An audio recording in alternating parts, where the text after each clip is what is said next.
World of శబ్దం ఏంటి? చాలా కొత్తగా ఉంటుంది. టైటిల్ జస్టిఫికేషన్ చాలా పాయింట్స్లో సినిమాలో మీకు అర్థం అవుద్ది. వై శబ్దం అనేది వరల్డ్ కొత్తగా ఉంటుంది అని చెప్పాను. Plus it revolves around medical college and what happens inside it along with the students and ఒక హిల్ స్టేషన్ పైన. చాలా ఈరీగా ఉంటుంది, ఇంట్రెస్టింగ్గా ఉంటుంది, డీప్గా ఉంటుంది.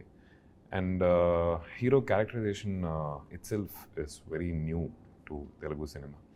ఒక paranormal investigator and his job, what he does, how he does అనేది చాలా ఇంట్రెస్టింగ్గా ఉంది నాకు కథ విన్నప్పుడు.